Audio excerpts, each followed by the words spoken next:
আসসালামু আলাইকুম। আজকের সামারি বইতে স্বাগত জানাচ্ছি। আজকের বই how to be a productivity ninja, worry less, achieve more and love what you do. বইটি লিখেছেন গ্রাহাম অ্যালকট। গ্রাহাম অ্যালকট হলেন থিঙ্ক প্রোডাক্টিভের প্রতিষ্ঠাতা, যা বিশ্বের অন্যতম শীর্ষস্থানীয় প্রোডাক্টিভিটি ট্রেনিং কোম্পানি। তিনি মানুষকে শেখান কিভাবে আধুনিক যুগের কাজের চাপ ও স্ট্রেস সামলে একজন প্রোডাক্টিভিটি নিনজা হয়ে ওঠা যায়। তাহলে শুরু করছে আজকের বই how to be a productivity ninja. Productivity বাড়ানোর জন্য আমরা সাধারণত কী কী টিপস শুনি? সকালে আধা ঘন্টা আগে ঘুম থেকে উঠুন, একসাথে অনেকগুলো কাজ বা মাল্টিটাস্কিং করুন, তাই তো? কিন্তু সত্যি করে বলুন তো, প্রতিদিন যখন আপনার ইনবক্সে শত শত ইমেইল আসে বা কাজের প্রেসারে যখন দম বন্ধ হয়ে আসে, তখন কি পুরনো টিপসগুলো আদৌ কোনো কাজে আসে? একদমই না। আজকের এই দ্রুতগতির ডিজিটাল যুগে সফল হতে হলে আপনার দরকার এমন কিছু কৌশল যা আসলেই কাজ করে। আজকের ভিডিওতে আমরা গ্রাহাম অ্যালকটের how to be a productivity ninja বইটি নিয়ে আলোচনা করব। এই বইটি আপনাকে কোনো সুপার হিরো বানাবে না, তবে এটি আপনাকে একজন প্রোডাক্টিভিটি নিনজা হতে সাহায্য করবে, যে শান্ত থাকে, স্মার্টলি কাজ করে এবং স্ট্রেস ছাড়াই নিজের লক্ষ্য অর্জন করে। চলুন একজন প্রোডাক্টিভিটি নিনজার সিক্রেটগুলো জেনে নেওয়া যাক। প্রথম অধ্যায়, প্রোডাক্টিভিটি নিনজা আপনিও হতে পারেন। অনেক বই বা অ্যাপ আপনাকে সুপার হিরো বানানোর স্বপ্ন দেখায়, যেমন দিনে 3 ঘন্টা ঘুমিয়ে কাজ করুন বা একসাথে 17টি কাজ করুন ইত্যাদি। কিন্তু বাস্তবে সুপার হিরো বলতে কিছু নেই, তবে নিনজা আছে। নিনজা মানে এই নয় যে আপনাকে তলোয়ার চালাতে হবে আসল নিনজাদের মতো। প্রোডাক্টিভিটি দুনিয়ায় নিনজা হলেন সেই ব্যক্তি যার মন শান্ত থাকে, যিনি অপ্রয়োজনীয় কাজকে না বলতে পারেন এবং যিনি নিজের কাজের পদ্ধতি বা ওয়ার্ক ফ্লো খুব ভালোভাবে গুছিয়ে রাখেন। একজন নিনজা সবসময় নিখুঁত হন না। মাঝে মাঝে তিনিও ডেডলাইন মিস করেন বা কাজে ফাঁকি দেন, কিন্তু তিনি সবসময় কনসিস্টেন্ট বা ধারাবাহিক থাকেন। আপনিও সঠিক কৌশল চর্চা করে এই নিনজা মাস্টার মাইন্ড বা মাইন্ডসেট তৈরি করতে পারেন। দ্বিতীয় অধ্যায়, টাইম ম্যানেজমেন্ট বাদ দিন, অ্যাটেনশন ম্যানেজমেন্টে ফোকাস করুন। প্রোডাক্টিভিটি মানে কি টাইম ম্যানেজমেন্ট? ভুল। একজন নিনজা জানেন যে প্রোডাক্টিভিটির আসল চাবিকাঠি হলো অ্যাটেনশন ম্যানেজমেন্ট। আমাদের মনোযোগ বা অ্যাটেনশন সারাদিন 3টে স্তরে ওঠানামা করে। প্রথম স্তর প্রোঅ্যাক্টিভ অ্যাটেনশন, যখন আপনার ফোকাস সবচেয়ে তীক্ষ্ণ থাকে। দ্বিতীয় স্তর অ্যাক্টিভ অ্যাটেনশন, যখন আপনি কাজ করছেন কিন্তু সহজেই ডিস্ট্র্যাক্টেড বা বিভ্রান্ত হতে পারেন, আপনার মনোযোগ অন্যদিকে চলে যেতে পারে। এবং তৃতীয় স্তর হলো ইনঅ্যাক্টিভ অ্যাটেনশন, যখন আপনি ক্লান্ত এবং কাজ করতে একদম ইচ্ছা করছে না। একজন নিনজা কখনোই তার প্রোঅ্যাক্টিভ সময়ে অপ্রয়োজনীয় মিটিং বা ইমেইলের রিপ্লাই দেন না। এই সময় তিনি সবচেয়ে কঠিন ও গুরুত্বপূর্ণ কাজগুলো করেন। আর যখন তার এনার্জি বা অ্যাটেনশন লেভেল একদম নিচে বা ইনঅ্যাক্টিভ থাকে, তখন তিনি ফাইল গোছানো বা ইমেল ডিলিট করার মতো সহজ কাজগুলো করেন। তাই আপনার অ্যাটেনশন লেভেল কখন কেমন থাকে তা বুঝুন এবং সেই অনুযায়ী কাজ সাজান। তৃতীয় অধ্যায়, ইনবক্স জিরো কোনো মিথ নয়, এটি বাস্তব। সারাদিন ইমেইলের নোটিফিকেশন চেক করলে আপনি কখনোই আপনার প্রোঅ্যাক্টিভ অ্যাটেনশন কাজে লাগাতে পারবেন না। এর সমাধান হলো ইমেইল চেক করা বন্ধ করুন এবং ইমেইল প্রসেস করা শুরু করুন। ইনবক্স জিরো বা ইনবক্স খালি রাখার জন্য 3D নিয়মটি মেনে চলুন।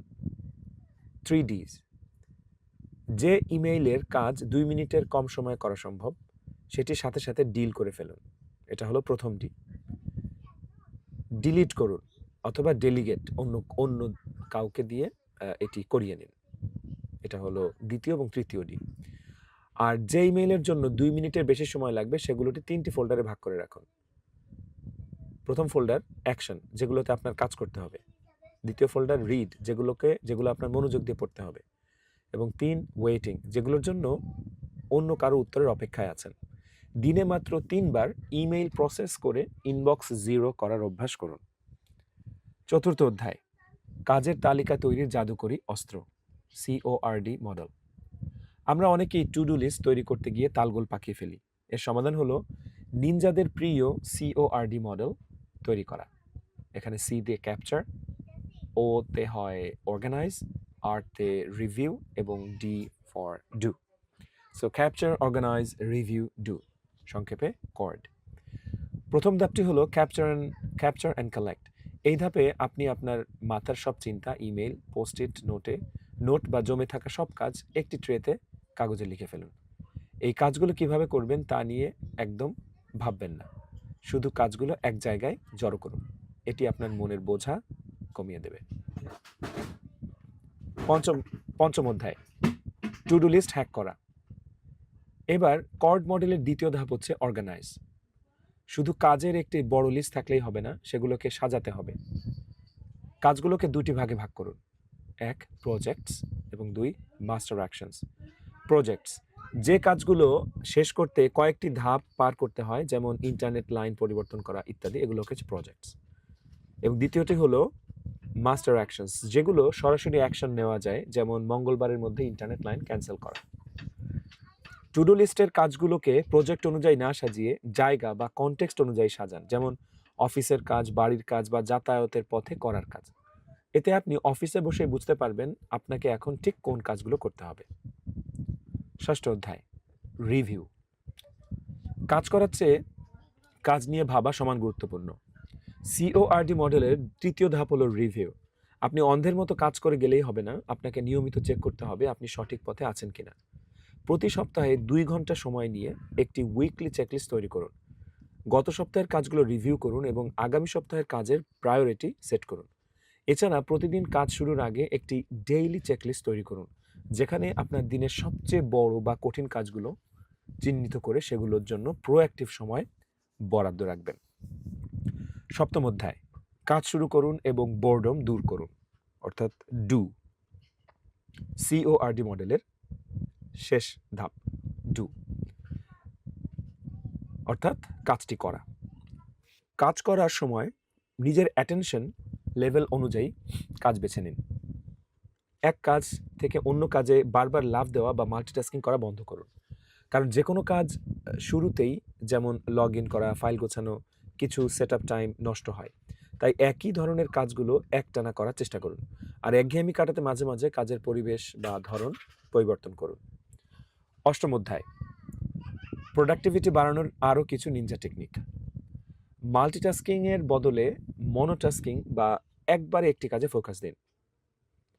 ফোকাস ধরে রাখতে পারে পোমোডোরো টেকনিক ব্যবহার করতে পারেন, বা ফোকাস ধরে রাখতে এই টেকনিকটি অনেক কাজে আসে। 25 মিনিট একটানা কাজ করুন এবং তারপর 5 মিনিটের ছোট ব্রেক নিন। এতে আপনার মনোযোগ তীক্ষ্ণ থাকবে। আর যে কাজগুলো করতে আপনার একদম ইচ্ছা করছে না বা ভয় লাগে, যেমন ট্যাক্সের হিসাব করা ইত্যাদি, সেগুলোর জন্য দিনে একটি পাওয়ার আওয়ার রাখুন। নিজেকে বলুন, আমি শুধু এই 1 ঘন্টা এই বিরক্তিকর কাজটি করব। দেখবেন 1 ঘন্টা পর কাজটি আর ততটা কঠিন মনে হবে না। শেষ করছি আজকের বই। প্রোঅ্যাক্টিভিটি কোনো জন্মগত প্রতিভা নয়, এটি শেখার মতো একটি স্কিল। টাইম ম্যানেজমেন্টের বদলে নিজের মনোযোগ বা অ্যাটেনশন ম্যানেজ করা শিখুন। ইমেল প্রসেস করে ইনবক্স 0 রাখুন এবং কর্ড মডেল ব্যবহার করে নিজের কাজগুলো গুছিয়ে নিন। মাল্টিটাস্কিং পরিহার করে একবারে একটি কাজে ফোকাস করলেই আপনি হয়ে উঠবেন একজন সত্যিকারের প্রোডাক্টিভিটি নিনজা। আপনার জন্য একটা অ্যাকশনেবল টিপস হলো পার্কিনসন্স ল। এটা মনে রাখা যে কোনো কাজের জন্য আপনি যত বেশি সময় বরাদ্দ করবেন, কাজটি শেষ হতে ঠিক ততটাই বেশি সময় লাগবে। অর্থাৎ আপনি যদি মনে করেন কোনো একটা কাজ শেষ করতে আপনার 1 সপ্তাহ লাগবে, তাহলে বেশিরভাগ ক্ষেত্রে দেখা যায় 1 সপ্তাহেরও বেশি সময় লাগবে আপনার কাজটি শেষ করতে। এটাই হচ্ছে পার্কিনসন্স ল। তাই কোনো কাজে প্রয়োজনের চেয়ে বেশি সময় বরাদ্দ করবেন না। নিজেকে কঠোর ডেডলাইন দিন। অর্থাৎ 1 সপ্তাহের পরিবর্তে আপনি ভাবুন যে আমি এটা 3 দিনে শেষ করব। দেখবেন 3 দিনে শেষ হয়ে যাবে। যদি নাও হয়, হয়তো কিছুটা সময় বেশি লাগতে পারে, তবে সেটা অবশ্যই 7 দিন লাগবে না। সো এই ছিল আজকের বই। ভালো থাকুন। দেখা হচ্ছে পরের বইতে।